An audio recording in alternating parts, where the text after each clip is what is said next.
Bienvenidos a Conversaciones con el Pastor. Y esta ocasión tengo el gusto de estar con María Teresa Colchero Garrido, Maite para los propios alumnos que tiene y para los hombres y mujeres que la hemos ido conociendo. No quisiera entrar a una lectura del currículum, sino arrancarle la riqueza que tiene que aportarnos a todos en la línea de la literatura mexicana, y no solo eso, como escritora, como periodista. Pero vayamos al tema. Maite, bienvenida. Ay, hola, gracias Paco por la invitación, un gusto. Esta es tu casa. Gracias. Y en particular me llama mucho la atención ese acercamiento que tuviste muy temprano con Carlos Fuentes en el sentido de hacer incluso una tesis. Cuéntanos. Pues mira, Paco, yo estudié mi licenciatura en Letras Españolas en la Universidad Autónoma de Puebla, hoy benemérita. Y después la propia universidad me promovió para estudiar mi doctorado en España. Y yo quería que fuera sobre un autor mexicano. Y ya en Málaga, mi asesora de tesis, Guadalupe Fernández Ariza, me propuso a Carlos Fuentes y me dio para esas vacaciones de diciembre Terra Nostra y me dijo, pues a ver qué te parece esta novela, no la hemos trabajado. Y entonces me la llevé, la leí completa y le dije, pues sí, voy a trabajar Terra Nostra. Pero Terra Nostra no es fácil, no es una novela. Y pues, ¿qué tendrías? 25 años de edad. Sí, sí. No, ¿Y la entendiste? Pues mira, con muchísimos apoyos y muchísimas investigaciones en varias partes del mundo, como en París, como yendo mucho a la Biblioteca de Madrid, como viniendo a México, como yendo a Estados Unidos, a la Universidad de Berkeley, y así fui haciendo todo un archivo, un acervo sobre Carlos Fuentes para poder entender y luego escribir mi tesis. ¿Tú consideras que Carlos Fuentes debiéramos de leerlo todos los mexicanos? Yo creo que sí. Él tiene una obra importantísima de más de 60 libros y bueno, yo creo que es importantísimo, por decir, en Terra Nostra, ¿no? Saber lo que él pensaba de cuando México fue conquistado. Terra Nostra se divide en 3 partes. La primera parte son los Borbones en España, ¿sí? La segunda parte es la conquista. Es una parte preciosa de Terra Nostra que mis alumnos han hecho tesis fabulosas, ¿sí? Es todo el proceso de la conquista de México. Y la tercera parte es internacional, de donde venía porque la expulsión de los judíos, donde se fueron a Italia, y habla mucho de Italia, de Francia, del Papa Francisco I. Es decir, es una novela que abarca todo, ¿sí? Abarca muchísimo. Pero te voy a decir, mira, todo es una alegoría. Es decir, él hace una crítica a los reyes de España, ¿sí? Le hace una crítica al rey Carlos I, ¿sí? Y también porque nunca vinieron a México. Dice, ¿cómo es posible? Bueno, eso aparte en un ensayo, ¿no? Que llegaran a estas tierras, conquistaran las tierras, pasaran la evangelización, enseñaran la lengua y nunca llegara uno de los reyes a México. Imagínate si Fernandito VII se le hubiera ocurrido venir en el momento de la independencia. Se queda de rey. Pues sí, vamos a decir, Terra Nostra comienza con el Apocalipsis, es decir, todo un relato que es independiente que sucede en París, dedicado a Jean Sebert, una actriz dramaturga que anduvo con Carlos Fuentes y que murió, se suicidó, y está dedicado a ella, pero pues eso hay que adivinar, eso va por partes. Y ya cuando entra a lo de Castilla, a cómo se están preparando para venir a México, ¿no? Como también tomó de base a Tudela, al historiador español, ¿no? De Mirabilis in Altis, que ya en el monasterio de Cáceres tenían unos mapas, sabían que existía algo lejos de las aguas europeas. No vinieron tan a ciegas como nosotros pensamos. Pues yo creo que si la reina Isabel le pone los tostones, claro, y le entrega las joyas, yo creo que no era simplemente una aventura, había algo que intuían o por lo menos conocían ligeramente. Y la verdad es que América se buscaba ese espacio, tú sabes, era la utopía de Tomás Moro, esperaban un espacio maravilloso que hoy los españoles, amigos míos, que cuando voy a España dicen, eso llegará a ser, va a ser mucho más importante América Latina que la propia España. Bueno, espero que no se retrasen mucho. Esperemos que sea pronto.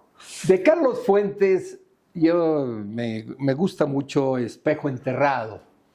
Espejo Enterrado que pues hoy con esa idea de que nos tienen que pedir perdón los españoles, creo que sería una ofensa leer ese libro públicamente en este momento frente al régimen. ¿Tú qué opinas?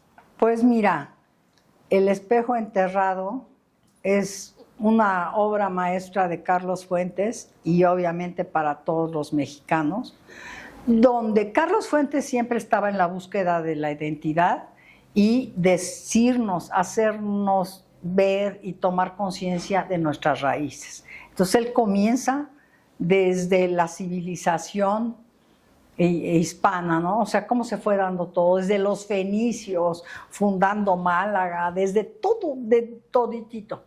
Y bueno, y luego ya viene a cuando ya estamos en México, ¿no? Que eso es increíble. Lástima que haya una distancia tan grande por el Atlántico, pero debiéramos haber estado mucho más cerca, porque entonces sí que seríamos una hispanidad global. Eso sería una preciosidad. Coincido contigo. Oye, tú te metes de lleno en la Facultad de Filosofía y Letras, pero no solo empujas, sino que provocas que muchos hombres de la literatura, doctores, compartieran contigo la vida y las experiencias literarias. Cuéntanos de eso. Pues mira, siendo directora de Filosofía y Letras, fundamos la maestría en Literatura Mexicana.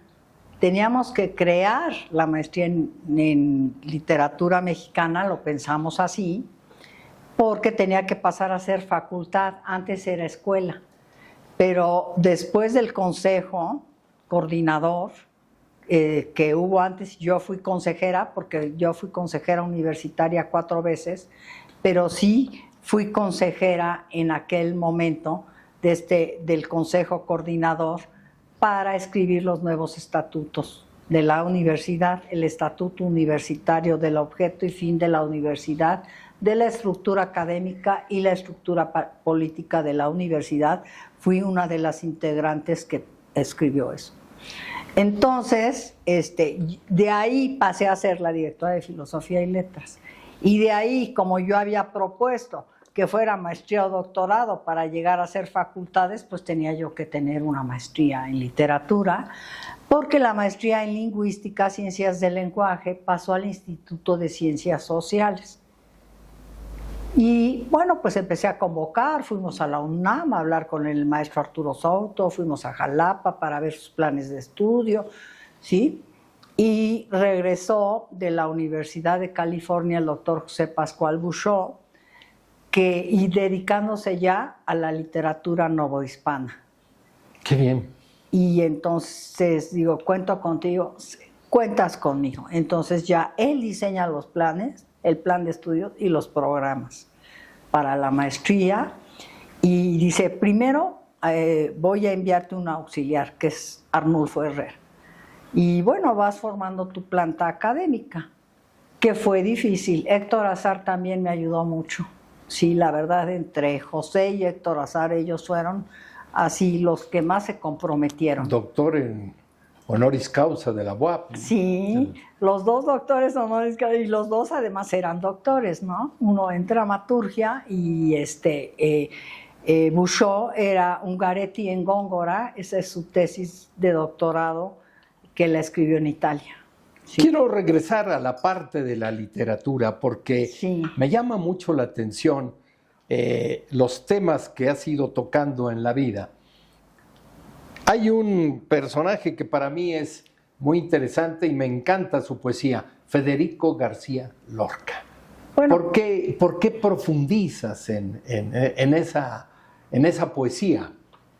Bueno, pues la poesía a mí me gusta muchísimo, ¿no? Porque la poesía es el más alto nivel de la literatura y la poesía dramática, y él también es dramaturgo, ¿sí?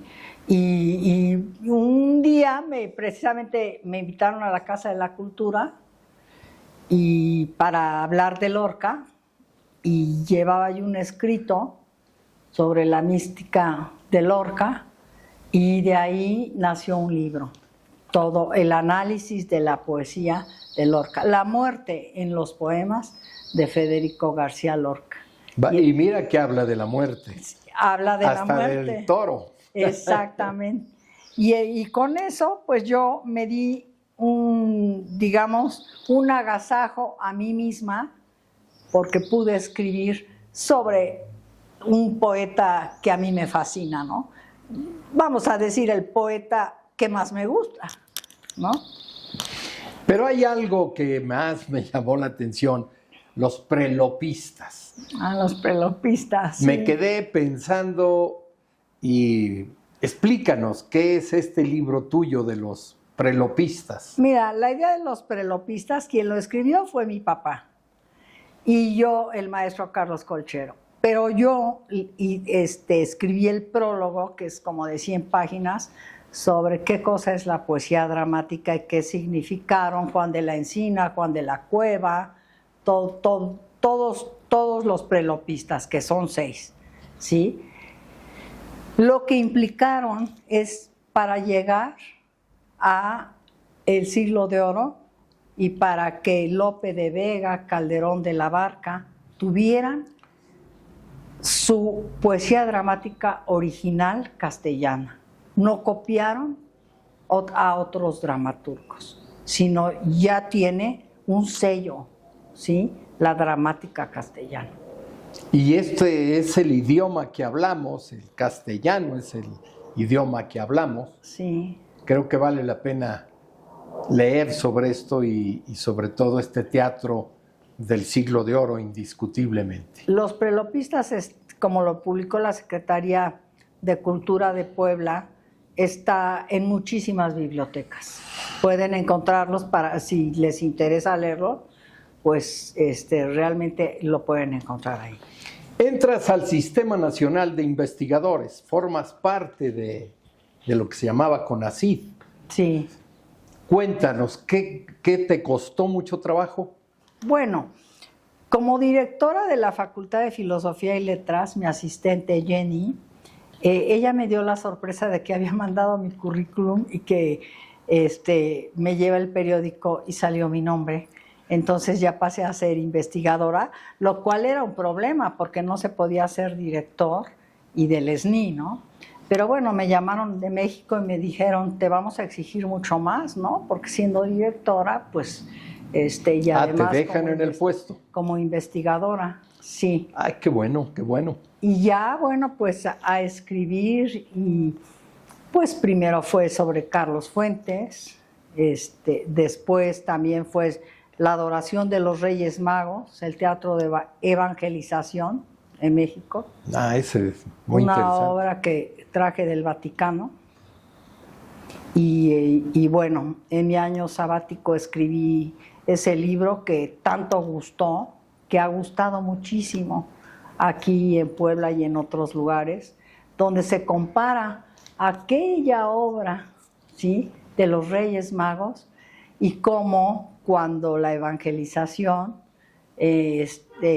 pues los sacerdotes y los misioneros con teatro, bueno, trataban de evangelizar, ¿no?, a los indígenas. Tan próspera fue la tarea que yo lo tengo tanto en castellano antiguo, como lo escribieron los sacerdotes ya aquí en la Nueva España, y traducido al náhuatl por los asistentes de los sacerdotes. O sea, tanto éxito tuvo esa idea. Para que entendamos un poco más profundamente esto, el teatro fue un instrumento de evangelización. Sí. Pleno. Sí.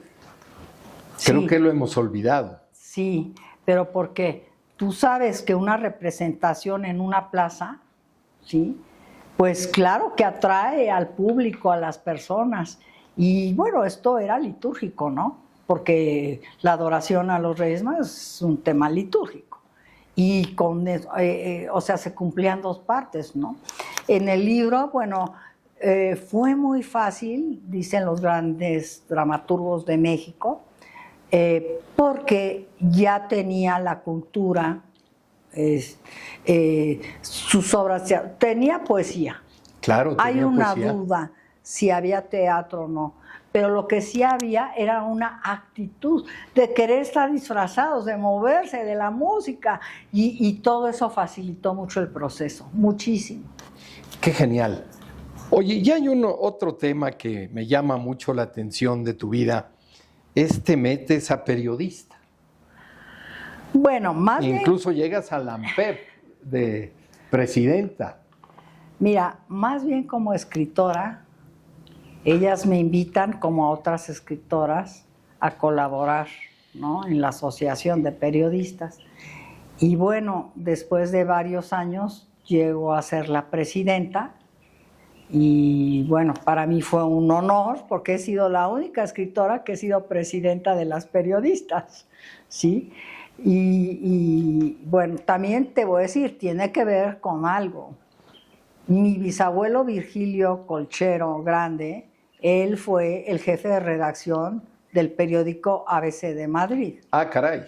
Entonces, yo soy bisnieta de un abogado periodista. No, estas son palabras mayores. Realmente el ABC es una competencia muy noble frente al País, que es el periódico más fuerte en España. Sí. Pero tu experiencia de enseñar la literatura, de transmitir esa belleza, no solo en la novela, en el teatro, en la poesía fundamentalmente, ¿qué recomendarías a la Secretaría de Educación Pública, así con todas sus letras, para que se enamoraran los niños, los jóvenes y los adultos, desde luego, de esta gran rama de la vida mexicana que no hemos explotado, que se ha quedado olvidada? Pues mira, yo creo que yo les recomendaría realizar una sinergia, es decir, hacer ver a los niños que sus lecturas también los llevan a conocer las conductas humanas, también es un trabajo psicológico, también tendrán más amigos si leen sus novelas, también tendrán un crecimiento si escriben sus poemas y también cuando las escuelas promueven las obras de teatro, ¿no?, que los niños se dediquen a representar obras de teatro, que sí lo hacen en varias escuelas, sí, pero que lo fomentaran más, ¿no? Porque, bueno, la actuación, la poesía dramática es la más alta expresión de la literatura. Maite, hay una pregunta que no quiero dejar.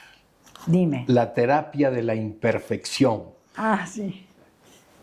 ¿Por qué te metes en este tema filosófico, Sí. casi teológico, Sí. antropológico, sociológico? ¿Por qué te metes en ese tema? Pues mira, porque la primera edición de Una terapia para la persona humana se editó en Filosofía y Letras de la UAP en español, porque ya estaba editado en Italia, en italiano, ¿no? Y bueno, el doctor Ricardo Peter me invitó a trabajar con él 15 años. Trabajé con él sobre la terapia, que significa una terapia para aceptar que somos humanos, una terapia para saber que somos imperfectos, una terapia para no asustarnos porque cometemos errores, una terapia para que no tengamos tormentas, ni un gran costal, un bagaje de una historia interior, ¿no? que nos torture, sino liberarnos, liberar y comprender, y con inteligencia emocional, pues poder llegar a una paz y una tranquilidad interna. No, tú sabes que más que nunca hay depresiones, más que nunca hay suicidios. Después de la pandemia lo ha habido, ¿sí? Esta terapia te ayuda mucho a honrar tu límite, a saber que tú eres humano y humano no es Dios. Porque además que traducido del arameo, que el doctor Peter hablaba arameo, escribía, Dios es perfecto, pero no, Dios es misericordioso. Eso es lo que no debemos olvidar, la misericordia de Dios, ¿sí? Entonces, eso es muy diferente. Y entonces, nosotros debemos ser misericordiosos también. Perfectos nunca vamos a poder ser, pero sí misericordiosos. Ni lo he intentado. Sí, porque ser perfeccionista es ser una persona muy estructurada, que todo le tiene que salir bien, porque esa es la proyección, ¿no? De lo filosófico, de lo interior a lo exterior. Todo quiere exactito el vaso donde tiene que ir, todo tiene que ser disciplina total. No quiere decir que la imperfección hagas las cosas como cae, pero es tampoco, no te pases tu vida racional, estructurado, porque eso es muy occidental, eso es muy europeo, o fue, porque ahorita ya está más liberado. Pero yo hace muchísimos años, cuando fui a Europa de niña, yo los veía, pero así como unos robotitos, con sus despensas y sus, ¿no? Y sus influencias todavía de Franco. Sí, y también en Francia, en Italia, sobre todo con mucho miedo a una tercera guerra mundial, ¿no? Sobre todo, y por eso tenían unas despensas gigantescas, pero ellos actuaban también así, como muy perfectos, ¿sí? Y ahorita todos nos hemos liberado, esa es la verdad. Y qué bueno, porque somos libres, somos seres humanos, y no digo que eso, no, ser correctos, tener nuestros valores, no tiene nada que ver con decir, pues ahora ya no, aceptar los errores. Porque todos cometemos errores en la vida, pequeños, grandes, y aceptar nuestras pérdidas, porque todos tenemos pérdidas en la vida. Maite, te agradezco mucho esta entrevista. ¿Dónde te pueden contactar? Pues si gustan contactarme a mi email, es Maisu48. Maisu con S. Con S. 48 @yahoo.com. Y a nosotros nos puede seguir también en las redes sociales. Y bienvenidos esta vez a aprender de la cultura, pero no solo eso. Una mujer que se ha proyectado a nivel nacional e internacional, no se ha quedado solo aquí. Maite Conchero, muchísimas gracias por esta Paco. entrevista. Y a ustedes, muchísimas gracias.